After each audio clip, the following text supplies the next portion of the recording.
security, claiming the issue at hand is Republican racists. We now in a state of emergency. Police is hated, identification not needed when voting. I'm moving with urgency. Sitting with troopers are taking the proof of climate change is the biggest the enemy. Send us forget that we sit on the air. I'm trying to get paid with this taking 10 years. Even the matter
Thank you very much, everybody. This is a case where if they can do this to me, they can do this to anyone. And these are bad people. These are, in many cases, I believe, sick people. When you look at our country, what's happening where millions and millions of people are flowing in from all parts of the world, not just South America, from Africa, from Asia, from the Middle East, and they're coming in from jails and prisons, and they're coming in from mental institutions and insane asylums. They're coming in from all over the world into our country. And we have a president and a group of fascists that don't want to do anything about it, because they could right now, today, he could stop it. But he's not. They're destroying our country. Our country is in very bad shape, and they're very much against me saying these things. They want to raise your taxes by 4 times. They want to stop you from having cars with their ridiculous mandates that make it impossible for you to get a car or afford a car, but make it very possible for China to build all of our cars. It's a very serious problem that we have. We just went through one of many experiences where we had a conflicted judge, highly conflicted. There's never been a more conflicted judge. Now, I'm under a gag order, which nobody's ever been under. No presidential candidate's ever been under a gag order before. I'm under a gag order, nasty gag order, where I've had to pay thousands of dollars in penalties and fines and was threatened with jail. Think of it, I'm the leading candidate. I'm leading Biden by a lot, and I'm leading. So I'm the leading person for president, and I'm under a gag order by a man that can't put 2 sentences together, given by a court, and they are in total conjunction with the White House and the DOJ, just so you understand. This is all done by Biden and his people. Maybe his people more importantly. I don't know if Biden knows too much about it. because I don't know if he knows about anything. But he's nevertheless the president, so we have to use his name. And this is done by Washington, and nobody's ever seen anything like it. So we have a judge who's highly conflicted. You know what the confliction is. Nobody wants to write about it, and I'm not allowed to talk about it. If I do, he said, I get put in jail. So we'll play that game a little bit longer. We won't talk about it, but you're allowed to talk about it. I hope you do, because there's never been anybody so conflicted as this. As far as the trial itself, it was very unfair. We weren't allowed to use our election expert under any circumstances. You saw what happened to some of the witnesses that were on our side. They were literally crucified by this man who looks like an angel, but he's really a devil. He looks so nice and soft. People say, oh, he seems like such a nice man. No, unless you saw him in action. And you saw that with a certain witness that went through hell. And when we wanted to do things, he wouldn't let us do those things. But when the government wanted something, they got everything. They got everything they wanted. It was a rigged trial. We wanted a venue change where we could have a fair trial. We didn't get it. We wanted a judge change. We wanted a judge that wasn't conflicted. And obviously he didn't do that. Nobody's ever seen anything like it. We had a DA who was a failed DA. Crime is rampant in New York, violent crime. That's what he's really supposed to be looking at. Crime is rampant in New York. Yesterday in McDonald's, you had a man hitting him up with machetes, a machete. Whoever can imagine even a machete being wielded in a store, in a place where they're eating, and he's going rampant. And Bragg is down watching a trial on what they call crimes. They're falsifying business records. That sounds so bad. To me, it sounds very bad. You know, it's only a misdemeanor, but to me, it sounds so bad. When they say falsifying business, that's a bad thing for me. I've never had that before. I'm falsifying. You know what falsifying business records is? In the first degree. They say falsifying business records. Sounds so good, right? It means that legal expense. I paid a lawyer, totally legal. I paid a lawyer a legal expense. And a bookkeeper, without any knowledge from me, correctly marked it down in the books. A very professional woman, highly respected, she testified. Marked it down in the books as a legal expense. So a legal expense, paid a lawyer, is a legal expense in the books. It's not sheetrock, construction, or any other thing. It's a legal expense. Think of that. This is what the falsification of business records were. And I said, what else are you going to call it? What else are you going to call it? Now, I would have testified. I wanted to testify. The theory is you never testify, because as soon as you testify, anybody, if it were George Washington, don't testify, because they'll get you on something that you said slightly wrong, and then they sue you for perjury. But I didn't care about that. I wanted to. But the judge allowed them to go into everything that I was ever involved in, not this case, everything that I was ever involved in, which is a first. In other words, you could go into every single thing that I ever did. Was he a bad boy here? Was he a bad boy there? And my lawyer said, what do you need to go through? And all you wanted to do is testify simply on this case. Because I would have loved to have testified. To this day, I would have liked to have testified. But you would have said something out of whack, like it was a beautiful sunny day and it was actually raining out. And I very much appreciate the big crowd of people outside. That's incredible what's happening. The level of support has been incredible. So the whole thing is legal expense was marked down as legal expense. Think of it. This is the crime that I committed, that I'm supposed to go to jail for 187 years for. When you have violent crime all over this city at levels that nobody's ever seen before, where you have businesses leaving, and businesses are leaving because of this, because heads of businesses say, man, we don't want to get involved with that. I could go through the books of any business person in this city, and I could find things that in theory, I guess, let's indict him, let's destroy his life. But I'm out there, and I don't mind being out there because I'm doing something for this country, and I'm doing something for our Constitution. It's very important, far beyond me. And this can't be allowed to happen to other presidents. It should never be allowed to happen in the future. But this is far beyond me. This is bigger than Trump. This is bigger than me. This is bigger than my presidency.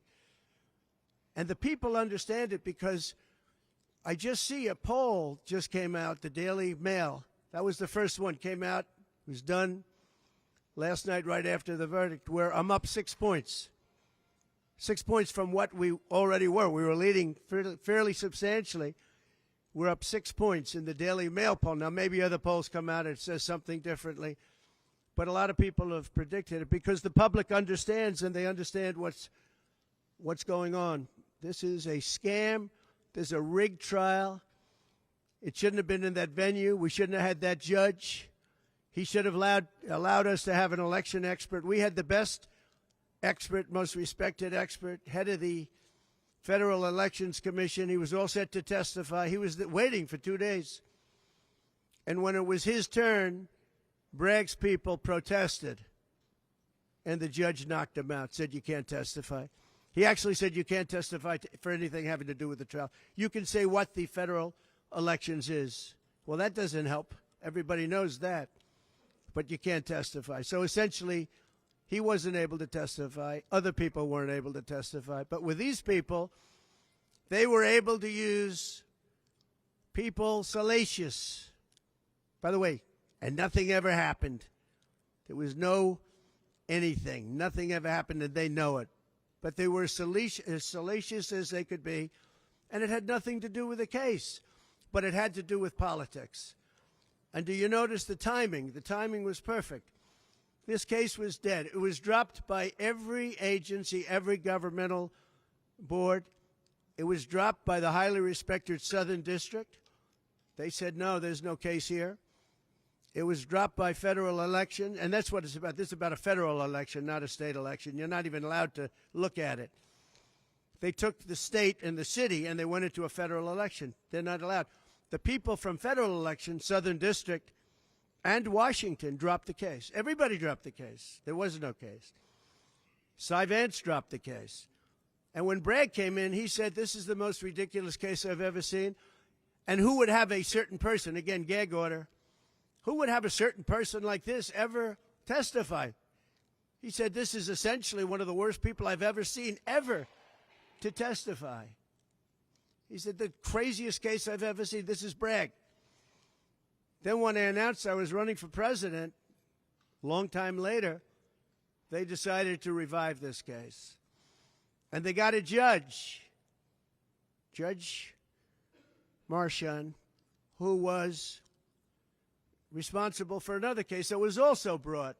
It destroyed the life of a very good man, by the way. Destroyed the life of a very good man who went to prison once, and then they just put him in prison again because they said he lied. He didn't lie. I looked at the statements he made. In fact, he didn't remember something, and they put him in jail. Again, they've destroyed him. With me for many years, he was an honorable person. He was an honest man. And if you look at what he did, supposedly, it never happened. There's never been anything like this. Over the education of his grandchildren. Over, he didn't report that he had a car or 2 cars on his income. I don't know. I wonder how many people here have cars. I wonder how many people said, oh, gee, I have a car that's worth X dollars. How do you even figure it? And I guess you do have to report it, but I would say probably almost nobody does. Nobody even thinks about it. They put this man, they destroyed this man, but they put him in jail again because they didn't want him to testify. They didn't want him to testify. That's why he went to jail. They put him in jail twice. He's 77 years old. Now, normally I'd say that's an old guy, but I don't feel 77. Nobody ever says that about me. I'd like them to say, gee, we have to have a little sorrow for this man. Because they just don't say that about me, but maybe I'm better off that way. I think I'm probably better off that way. But they put him in jail twice. And you have to see what they put him in jail. And he was threatened by the judge. This man was told you're going to get 15 years in jail if you don't give up Trump. And he was told that. You're going to get 15 years in jail. And he made a plea deal because he didn't want to spend the rest of his life. And he was told that viciously. We're living in a fascist state. He was told that viciously.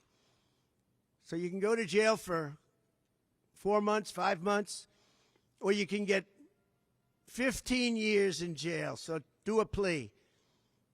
Almost who wouldn't do that plea? Everyone does those pleas. It's a horrible thing. There's a whole group of lawyers that fight that. It's so unfair. It's so unfair. But they destroyed his life. So many other things. You look at Southern District didn't want to bring the case. Nobody wanted to bring the case. And then you know who didn't want to bring the case? Most of all is Bragg. Bragg didn't want to bring it. But then he brought it. And they tried to make it a different case. They didn't say legal expense equal legal expense. Again, if I wrote down and paid a lawyer, and by the way, this was a highly qualified lawyer. Now, I'm not allowed to use his name because of the gag order. But, you know, he's a sleazebag. Everybody knows that. Took me a while to find out. But he was effective. He did work. But he wasn't a fixer. He was a lawyer. You know, they like to use the word fixer. He wasn't a fixer. He was a lawyer. At the time, he was a fully accredited lawyer. Now, he got into trouble not because of me. He got into trouble because he made outside deals, and he had something to do with taxi cabs and medallions, and he borrowed money. And that's why he went. And then he pled to three election violations. And as soon as I saw that, I said, I wonder why he did that. He pled. He took a deal. Now, he took a deal because he wanted to get off. In other words, I'll take a plea deal, and I want to get off. And he wanted to make a deal with the Southern District. And they wrote the worst report I think I've ever seen on any human being, other than the report that was written on James Comey by the Inspector General, a very great Inspector General, actually. Wrote a report that was so bad. This one was possibly worse. The Southern District, the judge didn't let us use it. He said, it's hearsay. I said, it's not hearsay. Wouldn't let us use it. This is about the man.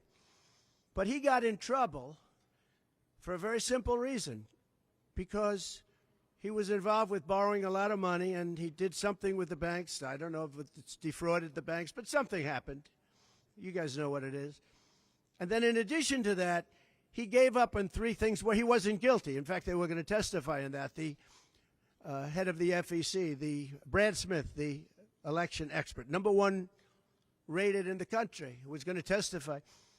He took a plea on three things. He just added them in because that gave him more bargaining power with respect to me. But the three things that he pled on, having to do with the election and having to do essentially a little bit with me, they weren't crimes. They weren't crimes. Nor is paying money under an NDA. So we have an NDA, non-disclosure agreement. It's a big deal, a non-disclosure agreement. Totally honorable, totally good, totally accepted. Everybody has them. Every company has non-disclosure agreements. But the press called it slush fund and all sorts of other things. Hush money, hush money. It's not hush money. It's called a non-disclosure agreement. And most of the people in this room have a non-disclosure agreement with their company. It's a disgrace. So it's not hush money. It's a non-disclosure agreement, totally legal, totally common. Everyone has it. And what happened is he signed a non-disclosure agreement with this person, I guess other people, but it's totally honest. You're allowed to make the payment. You don't have to make it. You can make it any way you want. It's a non-disclosure agreement. And he signed that. And there was nothing wrong with signing it.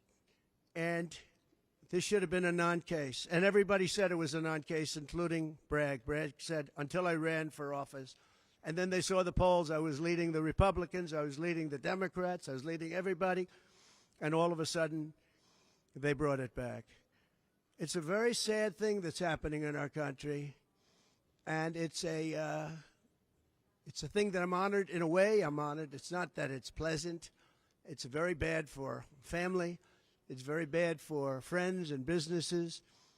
But I'm honored to be involved in it because somebody has to do it, and I might as well keep going and be the one. But I'm very honored to be involved because we're fighting for our Constitution. The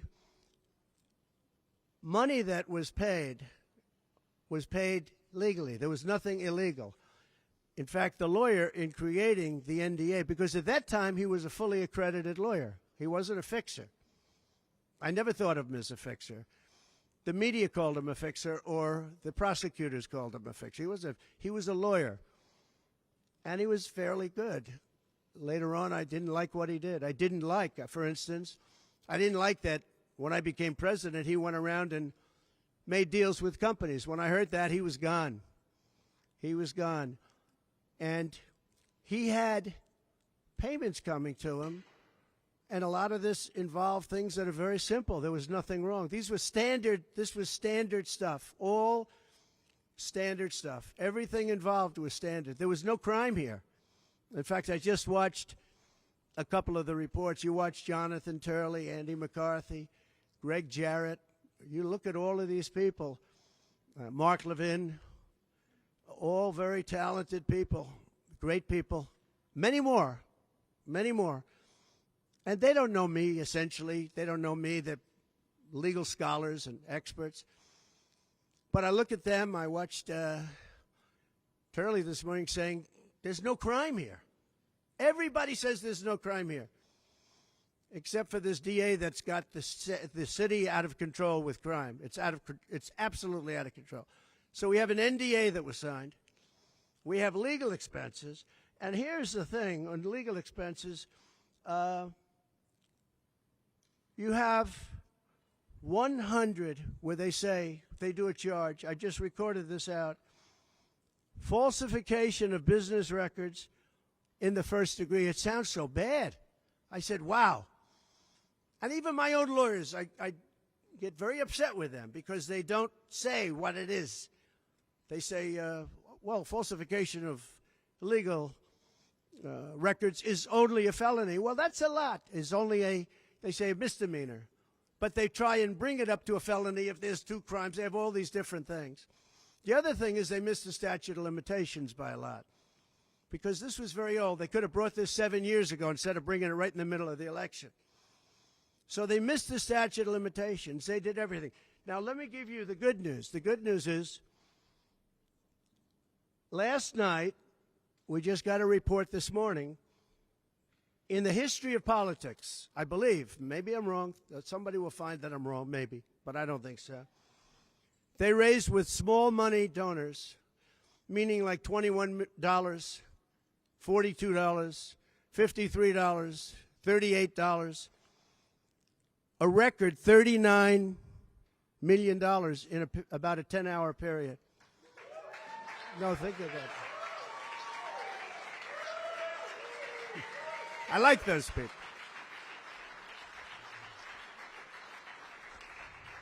Because so far, I guess it's backfiring. Now, I don't know. I'd rather not have it happen. I don't want to have it backfiring. I don't want to win this thing legitimately, not because they were stupid and did things that they shouldn't be doing. They shouldn't have brought this case. They were saying it this morning. This is a case that should not have been brought.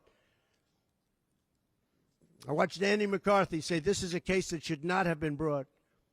And that was this morning. But they all say that. Every legal scholar has said it. And these are great people. They really understand the law.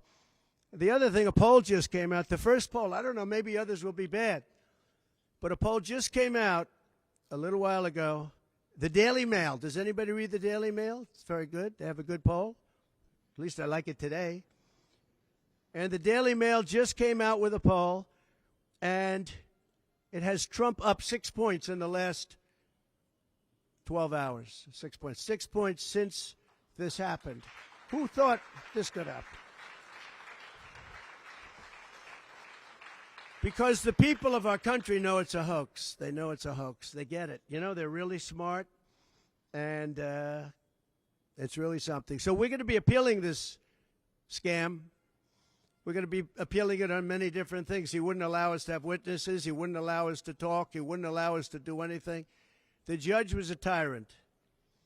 And you got to see that with Bob Costello, a fine man. I've never seen anything like it, and neither has anybody that was in that courthouse where he demanded that the courthouse be cleared. Now, the good news is most of the people in the courthouse were the media. And anybody that was in the media, if you're fair, you'll say, wow, that was anger. That was crazed. He was crazed. And the reason that Bob Costello acted a little bit upset, which I think he has a right to, was that every question he was being asked was being objected to by the other side and sustained by the judge. Sustained. I think he did it many times. I don't know what the number, many times. Even I was sitting there saying, and these were basic questions. And I never saw anybody treated that way by a judge. And I've been treated very badly by two other judges also, because it's all the same thing. And it all comes out of the White House. Crooked Joe Biden, the worst president in the history of our country. He's the worst president in the history of our country. The most incompetent. He's the dumbest president we've ever had. He's the dumbest president, most incompetent president, and he's the most dishonest president we've ever had. And so many of he's a Manchurian candidate. You take a look at the way he treats China, Russia, so many others. You know, I ended the Russian pipeline. It was dead. He comes in and he approves it. And he gets $3.5 million, meaning $3.5 million is paid to the family, his family, from the mayor of Moscow's wife. And I said, where did that come from? Nobody wants to talk about it. But he's a very big danger to our country. And the only way they think they can win this election is by doing exactly what they're doing right now, win it in the courts because they can't win it at the ballot box. So we're going to show them that, we're going to fight. It's actually, I don't know, it's something where I'm wired in such a way that a lot of people would have gone away a long time ago. They would have gone away after impeachment hoax number 1. That was a total hoax. I had great support from the Republican Party, though. Then you had impeachment hoax number 2. And then they formed the committee. How about they formed the committee of thugs, the J6 committee of thugs. And they took their records and they destroyed all of the records after the committee was abandoned because those records were great for us. Now, can you imagine if Republicans did that? Everybody would have been in jail by now. Think of it, the unselect, I call it the unselect, they call it select committee, I call it the unselect committee of thugs.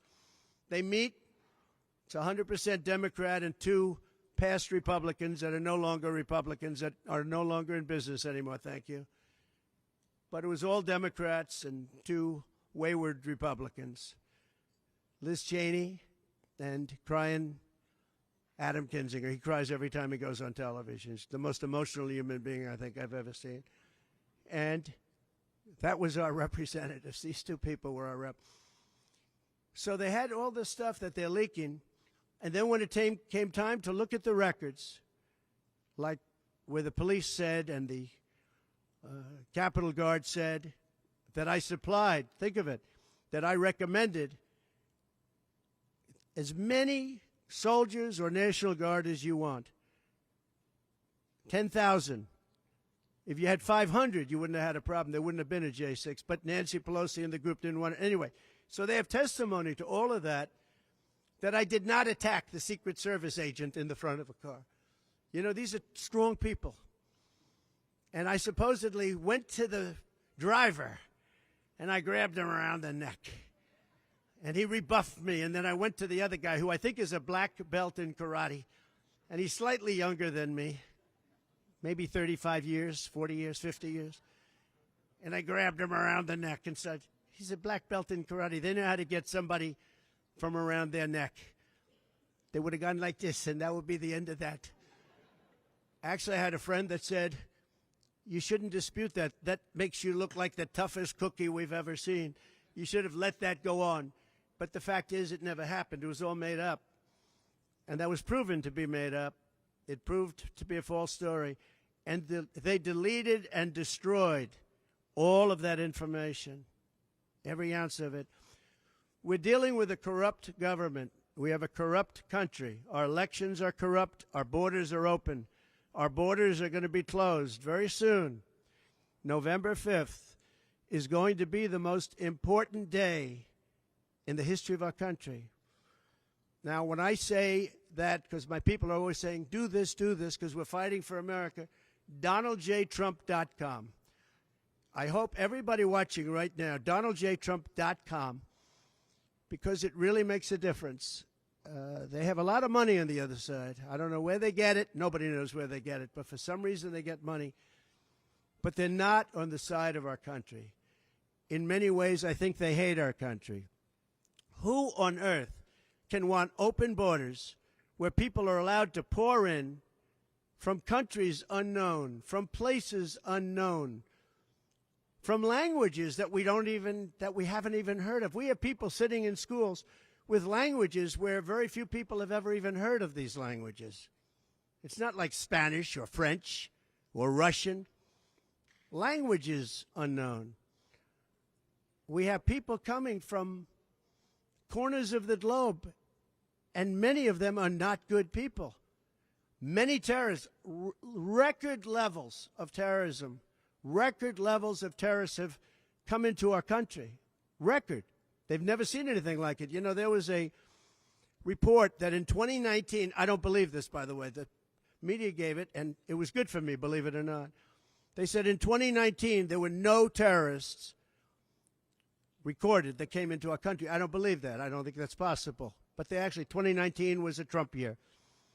I don't believe that that could be possible. But they said no terrorists came into our country.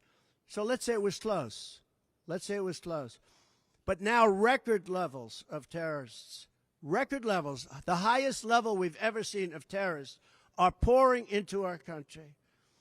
You have China with, just in the last few months, 29,000 people came in, and I looked at them on a line, and they look like perfect soldiers. They're almost all male, from 19 to 25. It looks like a recruiting exercise. They have beautiful tents. They have propane stoves. They have cell phones, the best you can buy. I said, what's going on? It looks like they're building an army right in our country. Now, I don't think that would happen, right? We're losing our country. And I really think that this is an event, what took place yesterday with this judge. Look, we have conflicted, but he's a crooked judge, and you'll understand that. And I say that knowing that it's very dangerous for me to say that, and I don't mind, because I'm willing to do whatever I have to do to save our country and to save our Constitution. I don't mind.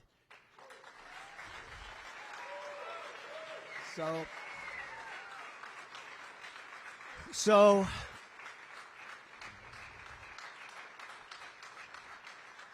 thank you.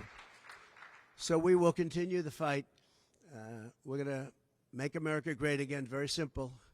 When people fight MAGA, they say, we're going to fight. I watch Biden. We're going to fight MAGA. We're going to stop MAGA. It's make America great again. That's all it is. MAGA. Make America great again. Our country's in serious trouble. We owe $36 trillion. We were energy independent for the first time ever, and now we're begging Venezuela for oil. One statistic you have to hear. Venezuela was crime-ridden. Caracas, the cities, crime-ridden. 2 years ago, 3 years ago. They just reported a 72% drop in crime in the last year because all of their criminals, most of them, and the rest are coming in now, the ones that didn't come in. In Venezuela, their prisons have been emptied into the United States. Their criminals and drug dealers have been taken out of the cities and brought into the United States. And that's true with many other countries. The Congo has just released a lot of people from jail. Congo, Africa, just released a lot of people from their prisons and jails and brought them into the United States of America. This is what's happening to our country, and it's not sustainable by anyone. Little things like our kids can't have a Little League game anymore because you have tents and you have migrants living on the fields. That's the least of it.